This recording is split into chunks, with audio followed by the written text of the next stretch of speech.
Tisona, tisona, tisona, tisona.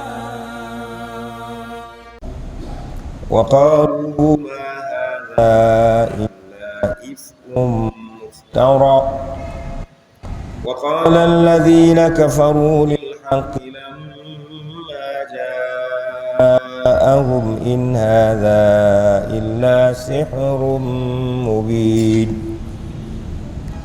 وما آتيناهم من كتب يدرسونها وما أرسلنا إليهم قبلك من نذير وكذب الذين من قبلهم وما بلغوا معشار ما آتيناهم وكذبوا رسلي فكيف كان نكير قل إنما أعظكم بواحدة أن تقوموا لله مثنى وفرادا ثم تتفكروا ما بصاحبكم من جنة إن هو إلا نذير لكم بين يدي عذاب شديد قل ما سألتكم من أجر فهو لكم إن أجري إلا على الله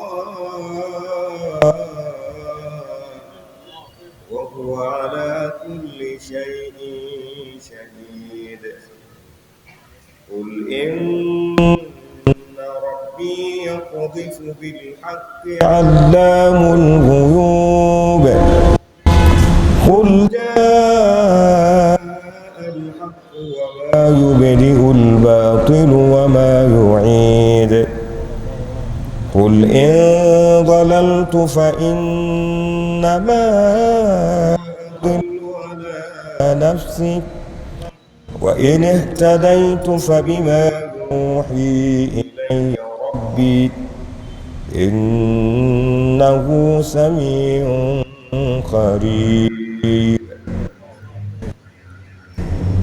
وإذا تتلى عليهم آياتنا بينات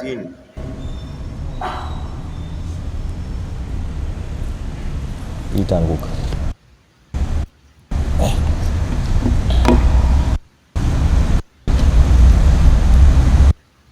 وإذا تتلى عليهم آياتنا بينات sindio na zinaposomwa kwao aya zetu hizi hali ya kuwa ziko wazi wazi, qalu, wao makafiri wanasema, hadha ma hadha, hakuwa huyu Muhammadi huyu, illa rajulun, isipokuwa ni mtu fulani hivi, yuridu an yasuddakum, anayetaka kuwazueni nyinyi, amma kana yaabudu abaukum, na kuabudu yale waliokuwa wakiabudu wazee wenu. Waqalu, na wakaendelea kusema, ma hadha, hazikuwa aya hizi na huyu Muhammadi huyu, illa ifkum muftara, isipokuwa ni uzushi tu wenye kuzushwa. Waqala alladhina kafaru, na walisema pia wale ambao walikufuru kabla ya hawa, lilhaqi, kuikufuru dini ya kweli, lamma jaahum, pale ilipowajilia, in hadha, haikuwa hii, illa sihrun mubin, isipokuwa ni uchawi wa waziwazi. Mwenyezi Mungu Subhanahu wa Ta'ala hapa anatubainishia hali ya makafiri na wale wote wapinzani wa dini ya haki na haki yenyewe wanapopokea ujumbe wa kweli, hasa wale wanaposomewa Qur'an. Mtu ambaye ghulla qalbuhu, moyo wake umefungwa usiione haki, mapokeo yake anapoisikia Qur'ani ikisomwa na kufasiriwa wazi wazi kama hivi tulivyokaa juu ya viti hivi na tukayafanya haya, basi wao wanakimbilia kusema hayo ma hadha illa rajulun yuridu an yasuddakum amma kana ya'budu abahu, hakuwa huyu isipokuwa ni mtu tu anayetaka nyie kuwazuia msiendelee kuabudu ibada ile iliyokuwa ikiabudiwa na wazee wenu. Hii ndio hali ya watu ambao katika nyoyo zao kuna ghulf, kuna kufungwa. Mapokezi yao kuipokea haki ni upinzani tu. Ndio anachotaka kutueleza hapa nani? Mwenyezi Mungu Subhanahu wa Ta'ala. Sijui ni nasikika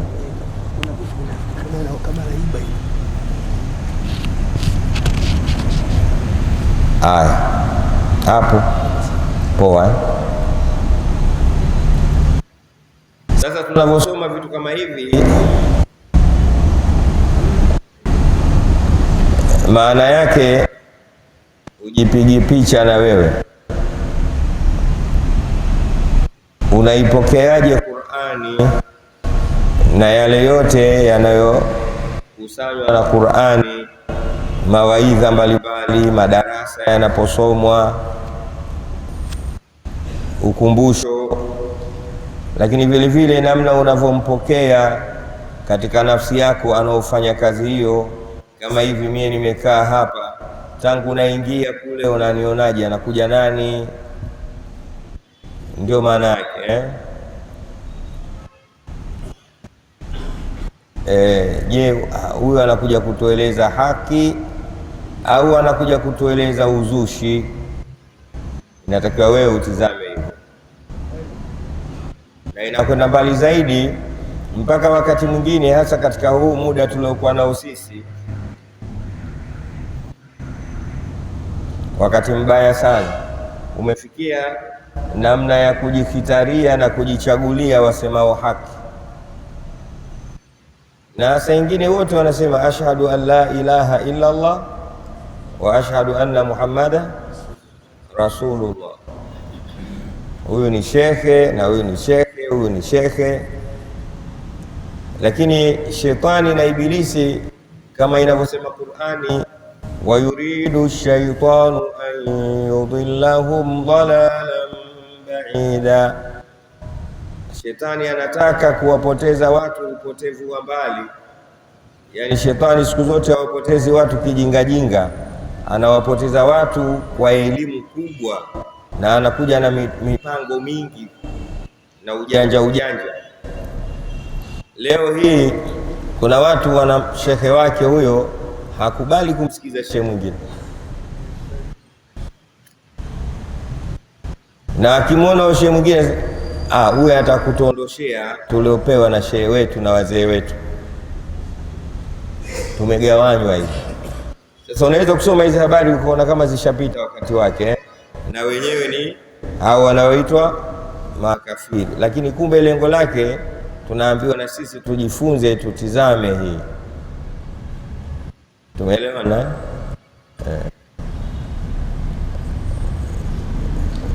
Kila anayetamka haki wewe unapaswa umsikilize na uifuate haki ile. Semeni inshallah. Ili mradi nini? Ili mradi ni nini? Ni haki.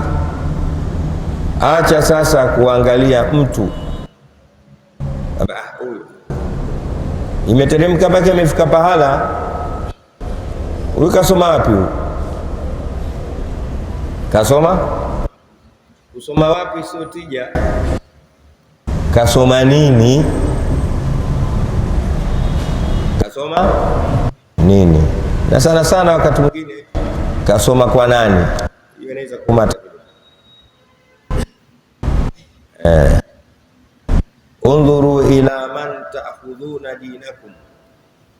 Yapo maelezo. Tazameni mnachukua dini yenu kwa nani? Hii haifungi ule mlango wa kuja kuchunguza kwamba sasa hivi kuna madini mengi nayo tumeletewa ndani ya dini yetu. Wazayuni, najua Mazayuni, Zionisti, hao ni zaidi ya Mayahudi, ni Mayahudi zaidi ya una Uyahudi kabila, kuna Uzayuni, ni siasa hiyo, ni siasa fulani. Hiyo siasa hiyo imeingia katika kila kundi kulivuruga. Imeingia siasa hiyo kwetu Waislamu wa Mazayuni wametia mkono wao, wametia kwa Wakristo, wametia kwa Wahindi, wametia kwa Mabaniani, wametia ili mradi dunia waiparaganye iende watakavyo wao. Tumeelewana? Sasa wakaja na vitu vingi sana. Ndani ya dini kuna dini, na ndani ya dini hiyo kuna dini nyingine, na ndani ya hiyo kuna dini. Kwa hiyo zinakwenda dini zinanyumbulika kama rocket ilorushwa, inakwenda inapasuka kipande kipande mpaka huo mlango mwingine. Inshallah tukipata nafasi na Ramadhani hii tutakuja kuieleza. Upo uzayuni ulioingizwa katika dini, na ndo hali hii tunayoiona, mparaganyiko mkubwa kabisa. Wao wamekaa pembeni, wametulia, hawana wasiwasi. Sawa, lakini kwa ujumla narudia tena, ukisikia aya kama hii, wa idha tutla alaihim, na zinaposomwa aya juu yao, wakina nani? Hapa tunawataja makafiri, na hapa wanaozungumzwa zaidi ni wale mushrikul arab. Wakati ule Mtume Muhammad sallallahu alayhi wasallam anaeleza ile dini pale, basi watu walipinga, kwa maana ya kusema huyu Muhammad hakuna alichotuletea isipokuwa amekuja kutugawa, na anataka atuzuie tusiabudu ibada ya masanamu waliokuwa akiabudu wazee wetu. Hiyo ndio asili, hiyo ndio sababu. Lakini inakwenda mpaka sasa hivi Muhammad sallallahu alaihi wasallam hayupo, amewaacha wakina Walidi. Unampokeaje? Wa idha tutla alaihim ayatuna bayinat, na zinaposomwa kwao aya zetu hali ya kuwa waziwazi. Qalu, wao kwa ukafiri wao wanasema, ma hadha, hakuwa huyu, illa rajulun yuridu, isipokuwa ni mtu anayetaka, ayasuddakum, kuwazuieni nyie, amma kana yaabudu abaukum, yale waliokuwa wakiabudu wazee wenu, nako ni kuabudu masanamu. Sawa. Waqalu ma hadha illa ifk, na wakasema haukuwa huu isipokuwa ni uzushi tu. Qur'ani ni uzushi tu, ni uzushi. Juzi mimi ni napita sana kwenye mitandao, naona mengi. Juzi nimemwona mtu mmoja rasta, nani Haile, anasema Qur'ani ni uzushi tu, Waarabu wametuletea ili wapate kutuabudu. Uoni wake, na inawezekana hilo jambo likaenda hata humu majumbani kwetu, likawepo mitaani, likawepo. Haujapata kusikia mnamwambia mtu nenda kaswali bwana, kuna pepo, kuna moto, akakwambia kwa nani alienda akarudi? Haujapata kusikia hilo? Jamaa, hata kama hajarudi mtu, na ndio ilivyo, hata urudi mtu akirudi hapa ni kiyama. Minha khalaqnakum wa fiha nu'idukum wa minha nukhrijukum taratan ukhra. Ni tatu tu, tumetokana na udongo na tutarudi udongoni, na tutatokea kutoka Kwa hiyo hakuna mtu atakayerudi kabla ya siku hiyo, kabla ya kupinga. Kwani kuna alokwenda akarudi? Jiulize, ulikuwepo wapi kabla ya kuwepo?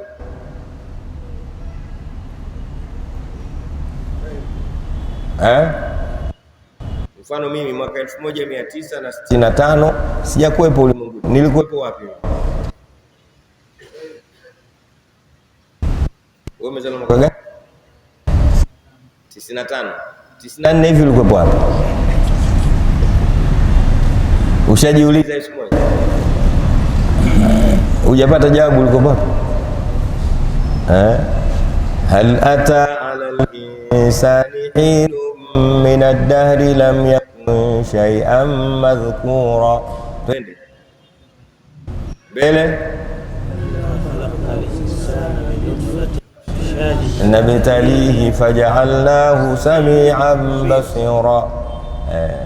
Hal ata ala al-insani hinun min ad-dahri lam yakun shay'an madhkura. Sasa hiyo hali hapo sio kwa maana ya kukanusha, hiyo hali ya kuthibitisha kwamba ulipita muda kwa mwanadamu ambaye ndio mimi na wewe, ulipita muda fulani, mwanadamu huyu hakuwa ni kitu chenye kutajika. Ndio hiyo 94 yako bwana. Kuwepo watu walikuwa na walikuwepo watu wanakula, wanakunywa, wanalala, wanasafiri tena kwa ndege. Wewe ukuwa unatajika, ukuwepo sijui. Lam yakun shay'an. Ndio Mungu anasema baadaye tukamuumba min nutfa, min kutokana na manii. Mimi yataje hivyo hivyo, min nutfatin amshaji, maji yenye kuchanganyika na vidamdamu na vimajimaji na kuna tanata hivi. Ndio mwanadamu kaumbwa hapo, min nutfatin amshaji. Bwana, kumbe manii ndio sote si hapo. Aibu, sasa anza kukataa hilo na pinga hilo kabla kuna alokwenda akarudi. Ulikuwepo wapi? Haukuwepo. Na alokuleta wewe ilikuwa ni katika starehe zake tu, mwenye kajifungia mlango na mtu wake, kateremsha mapazia, akamuuliza tuzime taa tuonane.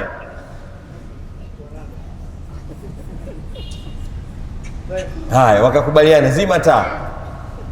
Kama wanaogopana, haya tuonane. Ndio wewe unakuja tena hapo katika njia dhalili kwa kabisa, njia ya mkojo, njia hata ukivaa kanzu nyeupe inaonekana vipi? Njia ile ndio ile kuleta mtu duniani. Sasa unaanza kupinga, kuna mtu aliyokwenda akarudi. Anza kukanusha hakika hii kwanza, sio huyo anaokuambia uhakika kwamba wewe ukienda urudi isipokuwa siku ya Kiyama. Kakwambia hakika ya kweli kabisa, na uwezi kukanusha hata kama umesoma mpaka umepasukia madarasani.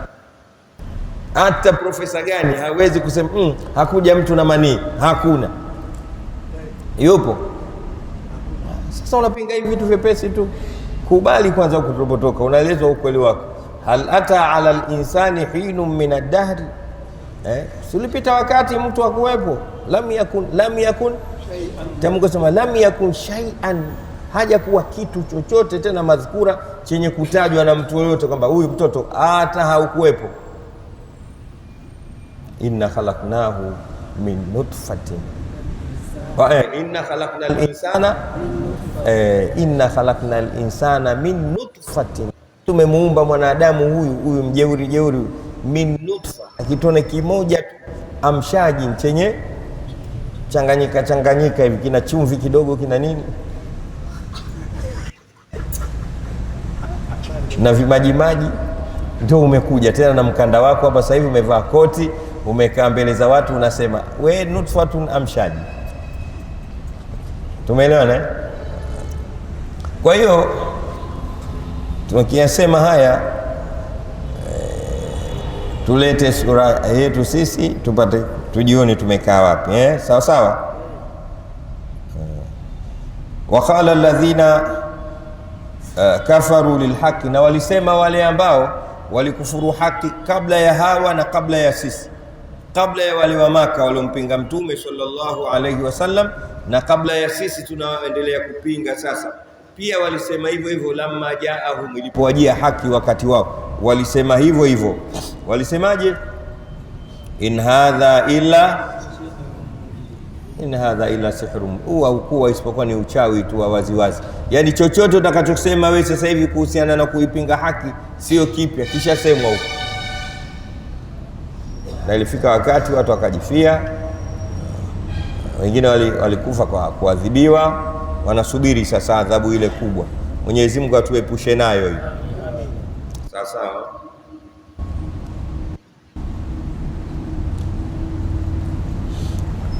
wama atainahum min kutubin, na hatujawapa vitabu.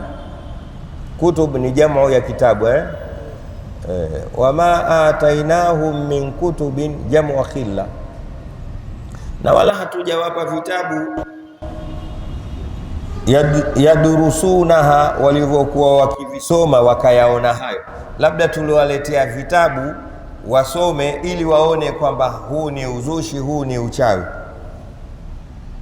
Wama arsalna ilaihim qablaka, na wala hatujawapelekea hawa Waarabu kabla yako wewe Muhammad, min nadhirin, muonyaji akawaeleza hayo. Yani wanajisemea tu, yani hawana mashiko.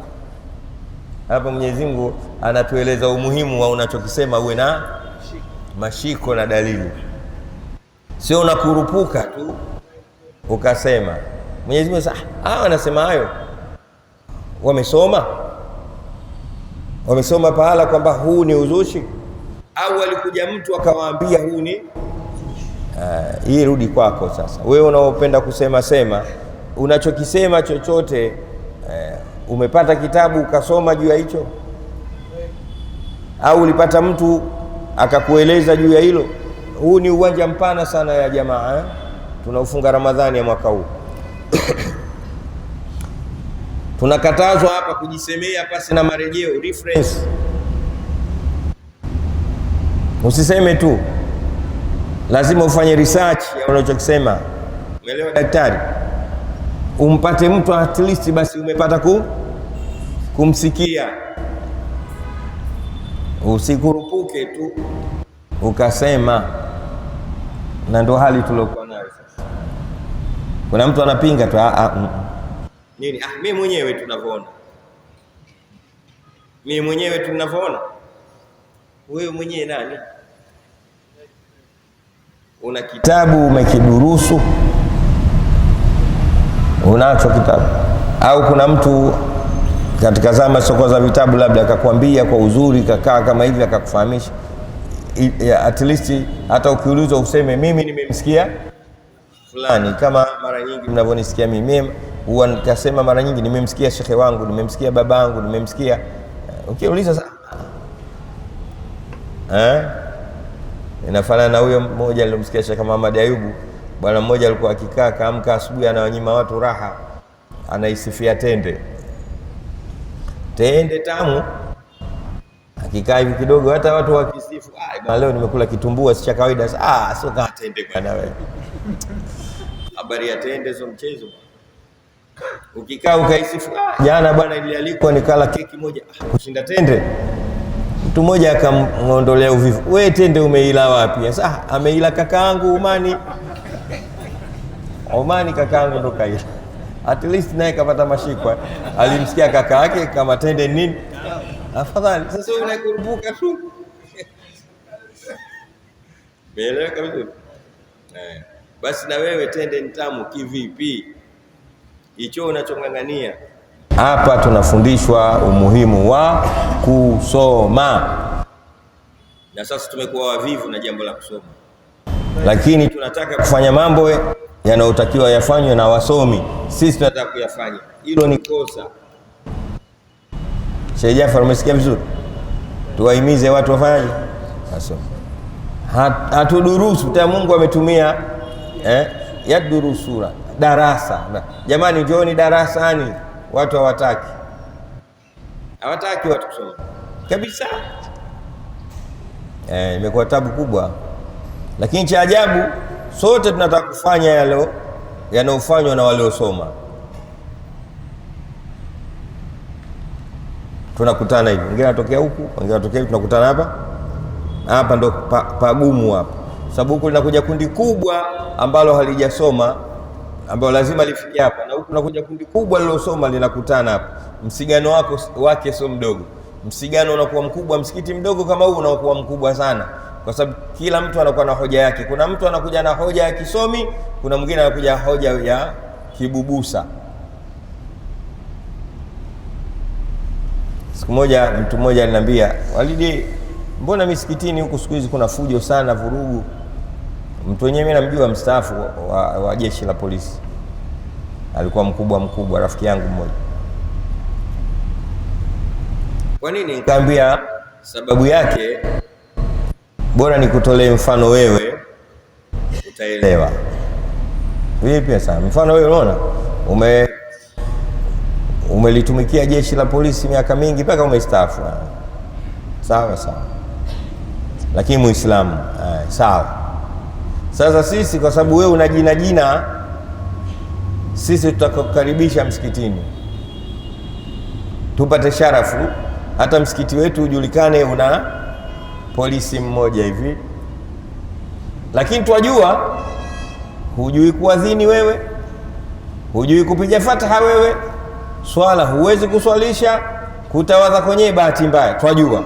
Ila kwa sababu uliwahi kuwa polisi, ulikuwa na madaraka fulani, basi sisi sharafu yetu tuwe na wewe, tutakupa kitengo huku hata cha ulinzi. Wewe sasa ndo unatuletea tabu. Utataka zile saluti ulizopigiwa kule upigiwe na imamu hapa msikiti. Inaeleweka kabisa? Au mjaelewa mpaka niweke wazi? Wazi haya? Hapana, kila watu na kazi zao. Nani imamu? Aliyosomea uimamu. Mmenielewa vizuri? Bwana fedha aliyosomea fedha. Katibu aliyosomea mambo ya sekretari.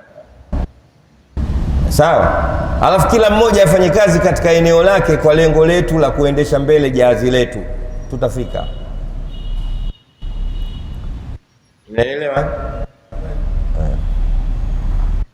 Lakini sasa ukimwona imamu anataka kwenda kuhesabu hela, ujue sasa vita vimeanza. Na ukaona katibu sasa anataka kuja kuswalisha, ujue dhiki imeanza. Hivi. Leo tumesoma katika suratu Al-Isra, wala takfu ma laysa laka bihi ilmun inna as-sam'a wal basara wal fuada kullu ulaika kana anhu mas'ula. Suratu Al-Isra aya namba 30 kitu. Wala takfu ma laysa laka bihi ilm, usiliingie ambalo hujalisomea. Hata hizi kamera hizi, kama kuna mtu hapo hajasomea, anakwenda kwa uzoefu tu akasome. Umeelewa? Apiga picha yangu elimu hiyo ipo. Isiyo umekosa cha kufanya, bora nichukue kamera. Umeelewa? Wala takfu ma laysa laka bihi ilm, usiliingie usiolisomea chochote mwana ambao hujakisomea, usikiingilie. Umeelewa Daudi? Inna sam'a, hakika usikivu wako, wal basar, na uoni wako, kana anhu mas'ula, vyote Mungu ataviuliza. Hakuna kitakachofanyika hapa duniani ambacho hatutoulizwa. Kila kitu Mungu atatuuliza. Bwana mmoja anasemaje? Walau anna idha mitna turikna lakana almautu rahata kulli hayy, lau ingekuwa sisi tukifa tunaachwa ndo tushakufa tena tunapumzika, ingekuwa kufa ni starehe ya kila aliyokuwa hai. Maana maisha yenyewe yashakuwa mazito, bora tujifie tu. Lakini tutakavyo kufa sisi, buithna, tutafufuliwa, wa nus'alu an kulli shay, na tutaulizwa kila kitu. Piga mstari hapo, wa nus'alu an kulli shay.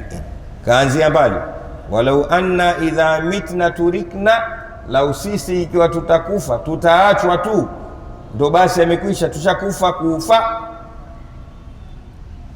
wama yuhlikuna illa dahr in hiya illa hayatuna dunya namutu wa nahya wama yuhlikuna illa dahr, kama inavyosema Qur'ani sehemu nyingine, in hiya illa hayatuna dunya, hayakuwa haya isipokuwa ni maisha yetu tu ya duniani. Namutu, tunakufa, wa nahya, yani tunakufa Dar es Salaam, wa nahya, na tutafufuliwa Nairobi. Wama yuhlikuna illa dahr, na hakuna kinatuchakaza na kutuzeesha isipokuwa mwendo wa siku. Sio hivyo, mipango madhubuti Mungu ametupangia tuishi duniani kwa wakati anaotaka yeye mwenyewe, kauita ajalun musamma. Kalisema neno hilo mara 27 kwenye Qur'ani, ajalun musamma. Ukifika wakati wa mtu, la yastakdimuna sa'atan wala yastaakhirun, hatanguliziwi mtu wala acheleweshi. Ukifika wakati wake anakufa. Sasa huko anapokwenda huko anaenda kusubiri, iko siku atafufuliwa na ataulizwa kila alichokifanya, mpaka hiyo picha unaopiga. Tumsalie Mtume Muhammad. Sasa tunatakiwa tuyaingie mambo kwa darasa, kwa masomo kamili. Tunatakiwa tusome jambo tulijue, alafu kama tulivyosema darasa, tulikuwa na darasa moja mchana leo, tumesema unafanyiwa mtihani, ukipasi unaendelea mbele, ukifeli unarudia. Usione tabu kurudia, rudia tu, utaweza. Rudia, hakuna kisichowezekana kwa juhudi. Rudia. Mtu anaona tabu kufeli. Haya, umefeli sengine kwa uzembe au ulikuwa hujaelewa, lakini ukimaliza rudia ili uende mbele. Na ukitaka kusomesha wenzio, kasomee kusomesha. Kasomee. Sio kila aliyosoma anaweza kusomesha. Tuna tatizo hilo hasa sisi mursalina, amenelewa vizuri. Kila aliyosoma Qur'ani anaona anao uwezo wa kuisomesha Qur'ani. Kasomee kusomesha Qur'ani. Wengine tulipata bahati hiyo, tumekaa na mashaka zetu, unasoma ukishafika mwaka fulani unaambiwa sasa wewe una kiwango kizuri, somesha hapa tukuone na sisi tukufundishe kusomesha wenzio. Unasomesha miaka 2, 3, 4, kisha unaendelea kusoma. Lakini ushatayarishwa kutoka pale, unaweza kukaa kama hivi unajua usomeshe nini, ilmu nayo. Na ndio maana kuna vyuo vya walimu. Umenielewa vizuri? Haya, wama atainahum min kutubin yadrusunaha. Umeona vitabu vingi min vitabu nini? Kitu gani unachokisoma hapo? Usitosheke na kitabu chako kimoja. Umenielewa Sheikh Hassan Buteta? Usitosheke na kitabu chako kimoja. Kadhalika na shekhe wako mmoja. Usitoshe, ndo min kutubin, vitabu. Unatakiwa usome itimana, usome vingi, usome sana vizuri. Umeelewa shemeji? Kuna mtu mwenyewe na kitabu chake hicho cha nini kinaitwa kile, ndio hicho tu. Yaani ukimuuliza chote enda kuuliza hicho. Akikosa mambo hamna hiyo kitu hapa. Wewe Daudi. Umeelewa? Kitabu akimalizi chote, soma na kingine, soma na kingine, soma na kingine. Na kila siku soma kitabu kingine. Kun mustafidan kulla yawmin ziyada. Kun mustafidan, kuwa ni mwenye kutaka faida, kulla yawmin, kila siku ziada, wewe zidisha ulichokisoma. Ilmu haina mwisho. Unasoma kidogo tu bwana, alafu basi unakuja kutia tabu. Soma sana na wasome wengi. Mashekhe au nasio tunawataja, akikwambia mtu peke yake ana mashekhe 200. Uchache ana mashekhe 100. Na unaweza kushangaa saa nyingine hicho kitabu kimoja, hiyo ya kutu nafsi yake kasomeshwa na watu 40.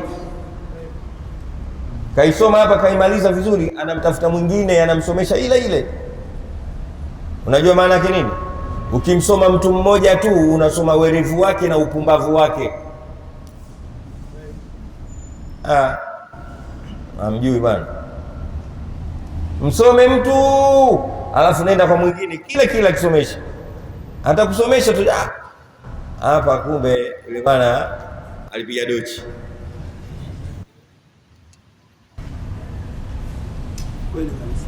Kweli kuna kitu ulisomeshwa kijijini. Bwana anatoa ushuhuda, anasoma yule bwana risha wala hum adhabu, risha wala hum adhabu. Sasa ulivyohama ukaja kwetu wataalamu wa hii yenye Qur'ani yenyewe wenye Qur'ani yao sasa sitau marubutu wa risha wa sasa huyu bwana mbona umepata faida. Mimi mwalimu wangu wa kwanza alikuwa bi mkubwa wangu, mamangu. Nilikuwa naona hakuna shekhe kama yeye,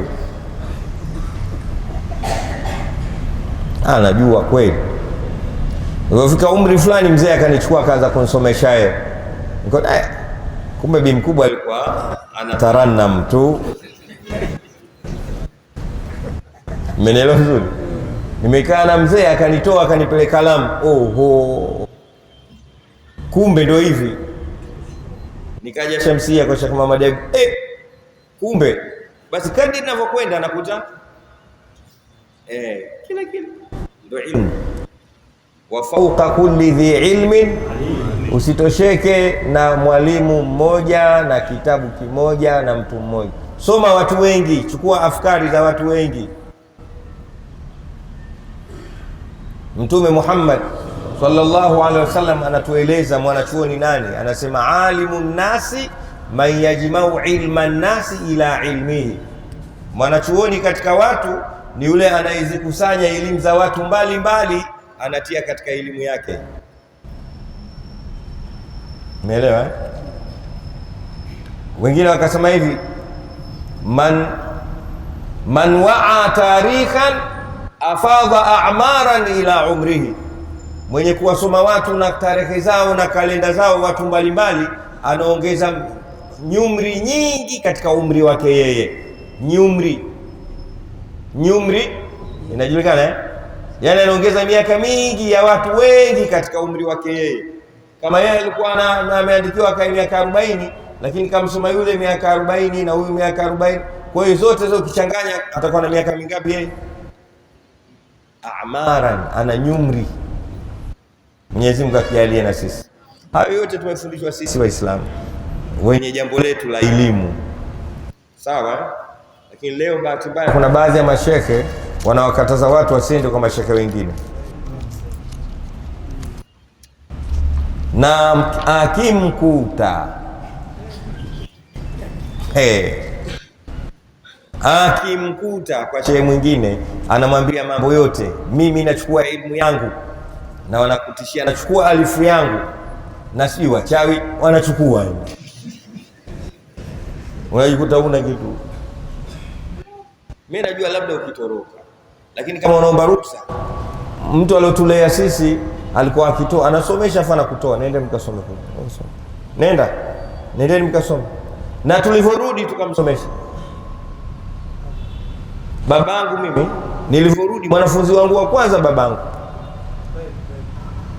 wa kwanza kabisa, umerudi baba? Umesoma nini sasa? Umesoma hiki na hiki na hiki. Kaenda dukani kanunua vile vitabu vyote namsomesha. Hii ndio inswafu, hii ndio ikhlasi, hii ndio sawa. Sio tena ndio nisharudi nimesoma na mzee ndio kanisomesha zamani, basi ananitafutia jina la kundogesha. Kaanza kukithamini kile nilichokuja nacho mimi, yeye alionisaidia kukipeleka nikakichukue. Somesha vitabu vingi tu mzee. Ilikuwa usiku, alishuhudia. Tukishamaliza kuswali isha darasa, tunasoma na ananiuliza, hapo vipi? Na mimi sometimes naambia mzee, uelewi vipi mzee bwana? Tunakwenda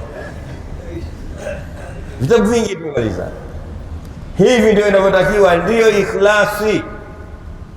Na laiti ndio tunakwenda hivi tunafika mbali sana.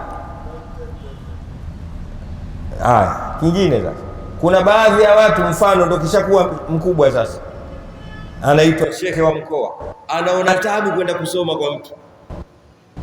anaona haya, na ushehe wa mkoa huu tena nionekane mimi nasoma. Wewe wacha hizo, nenda kasome. Kila ukiona yule anacho kitu wewe huna, nenda kasome. Ndio maana hii hapa, wama atainahum min kutubin, vitabu. Umeelewa Sheikh Mwinyi? Una mashehe wangapi? Wengi sana. Mungu akubariki. Tusomeni na tuwasome watu mbalimbali, tutaendelea. Jambo hilo sisi tumeacha, wamelichukua wazungu bwana. Utakuta mzungu kahamia huku, tena sio Dar es Salaam, yuko Lushoto huko, yuko kuna mzungu yuko Lushoto, kumbe akaenda kuwasoma wa Lushoto, akirudi ana elimu zote za Lushoto anapeleka kwao. Mzungu soma basi. Lile jambo letu sisi, utulubul ilma walau biswin, nenda kasome tu. Kuna maeneo unajua haya na ilmu, nenda kasome tena kajiweke chini. Sasa katika miaka 80 mimi nimemuona Sheikh Ahmed bin Juma, Sheikh Ahmed mufti wa kwanza Tanzania. Mimi niko Lamu nasoma, kaja kusoma kwa Habib Ali bin Ahmad al-Badawi, ilmu al-miqat, ilmu asamesi kwa nayo elimu ya miqati. Huku mufti sio imam, mufti kasafiri kenda kukaa kule miezi kadha, na sisi tupo tukisoma ilmu al-miqati. Mnajua elimu ya wakati na nyakati ambazo hizi tunazogombania sasa, ugomvi huu tuliokuwa nao wa muda, una elimu kamili inayotupangia ibada zetu. Sasa hivi kuna wimbi kubwa tuliokuwa nalo sasa hivi, subhanal malik al-Quddus. Kila mtu ana kalenda yake ya muda wa kufuturu na kufungua. Nani kakwambia wewe uandike hiyo? Nayo ilmu al-miqat ya kujua leo tunafuturu saa ngapi, tunafunga saa ngapi, ni elimu kamili. Ilmu al-miqat unasomeshwa.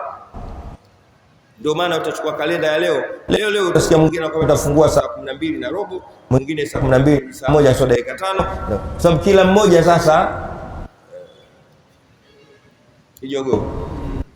Hapana, wala takfu ma laysa laka bihi wa ma atainahum min kutubin.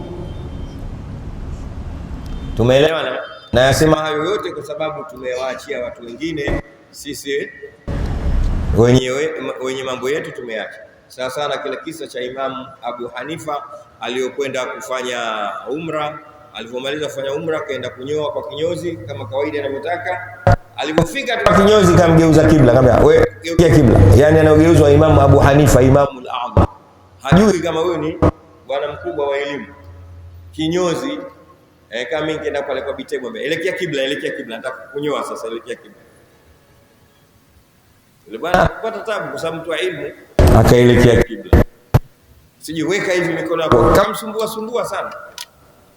Alipomaliza akaambia bwana, nashukuru umeninyoa vizuri, na nilipofika tumeniambia nielekee kibla, sijui niwekeje nguo yangu, nimefanya. Sasa kabla sijakulipa nataka elimu yale umeyapata wapi? Akaambia bwana, wewe nipe langu, mimi nasikia tu, wewe nipe langu. Mbele akampa hela yake akaondoka. Imam Abu Hanifa akarudi katika hema, anawaambia wanafunzi wake, jamaa tusomeni elimu, tumewachia vinyozi huko. Hata sasa ukitaka elimu nenda kwa saluni yote. Elimu sasa hivi wana madalali na vinyozi. Yaani mimi nikiendaga saluni na furahi, nasikia elimu yanamwagwa kwa kweli. Na madalali wa magari na majumba na vyumba wana elimu. Mnapata wapi elimu zile? Ndio hayo Imam Abu Hanifa ambaye jamaa tusomeni elimu tumewachia. Kwa nasema hapa tushikamane na madarasa haya. Ndio Mungu asema wama atainahu min kutubin, hatujawapa vitabu, ndio yadurusunaha, wakavisoma vitabu hivyo wakaona kwamba huu ni uzushi na huu ni uchawi. Wama arsalna ilaihim qablaka min nadhirin, na wala hatujatuma kuwatumia wao kabla yako wewe mtume yoyote awaambie haya. Hao wanajisemea tu, wanakurupuka. Sawa. Wakadhaba alladhina min qablihim, Mwenyezi Mungu sasa anamwambia, anampa taslia Mtume Muhammad sallallahu alaihi wasallam, na vile ndio anatupa taslia sisi. Taslia maana yake ni liwazo. Wakadhaba alladhina min qablihim, hawa sio mwanzo, hawa sio, walikadhibisha kama hivi waliokuja kabla yao. Wama balaghu, na hawa, angalia Qur'ani lazima usomeshwe zote fi'il madhi hiyo. Wakadhaba ni fi'il madhi, balaghu ni fi'il jamaa fa'il, wa hizo fi'il mbili sio mmoja. Ukichomoka fa'il mmoja itakuwa sawa. Wakadhaba alladhina min qablihim, sawa, na walikadhibisha haki wale waliopita kabla ya hawa. Wama balaghu, na hawa wa sasa hawakufikia mi'shara ma atainahum, umeelewa? Sehemu ya 10 ya tulichowapa wale. Hawa wa sasa hawajafikia sehemu ya 10 ya tulichowapa wale waliokadhibisha kabla ya hawa. Maana hawa si lolote. Hawa waliokadhibisha mwanzo walikuwa watu, tumewapa mambo mengi. Hawa hata moja ya 10 hawajafikia. Utakuwa hawa nini? Maana si inaeleweka? Maana nini wewe bwana? Tumewaona waliopita huko, itakuwa wewe ndio hii. Kwa hiyo wakadhaba alladhina min qablihim, walikadhibisha waliopita kabla ya hawa kama hivi. Wama balaghu, na hawa wa sasa hawajafikia mi'shara, sehemu ya 10. Kuna sehemu ya 10, yani mi'shara ni 7, ndio moja ya 10, sio sehemu ya 10. Hawa hawajafikia, yani si lolote, si chochote ukiangalia na thamani ya tuliowapa hao waliotangulia.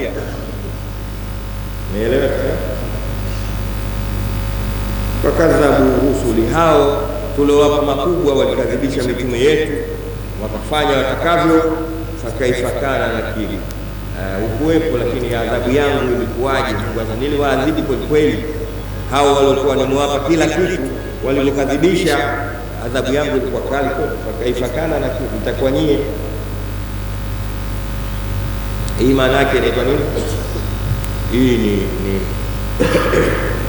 ni moja katika milango ya tashbihi kwa watu wanaosoma balagha.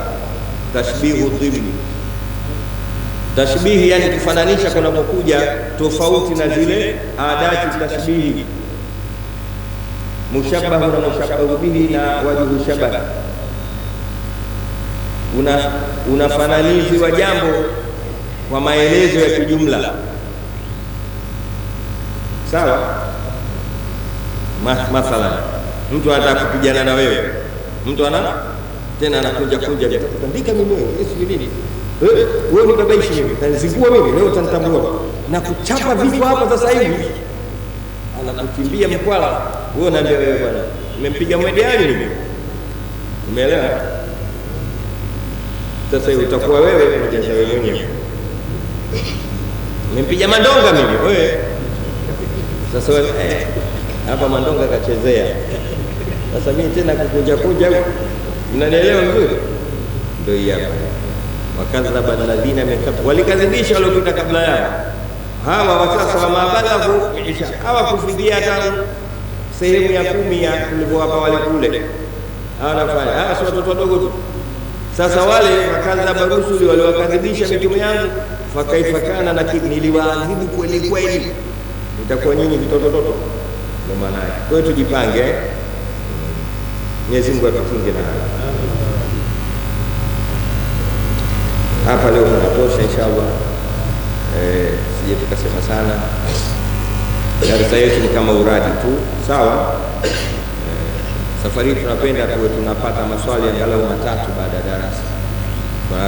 Kwa kuna robo saa hiyo ya kujibu maswali, alafu tufunge darasa letu. Karibu. Kama yapo maswali, kama hakuna tusome dua.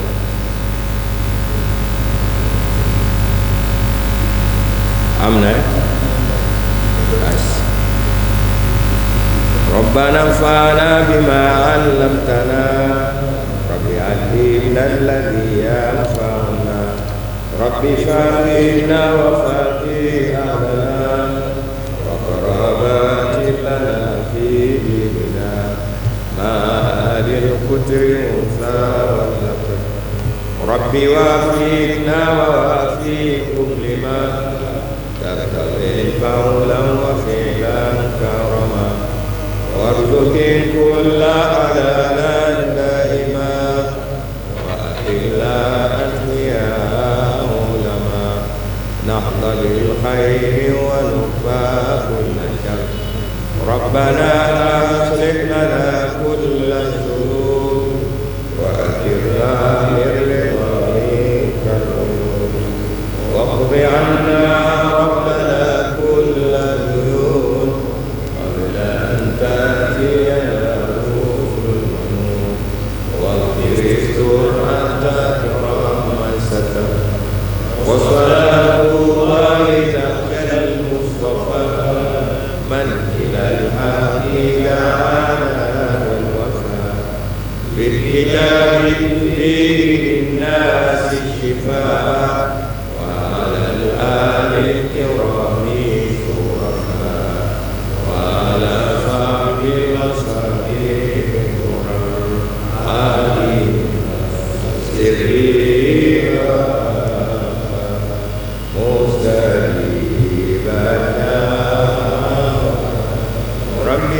ربي فإنا أمرنا لرسول الله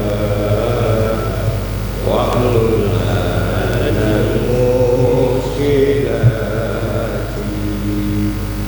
إن شاء الله.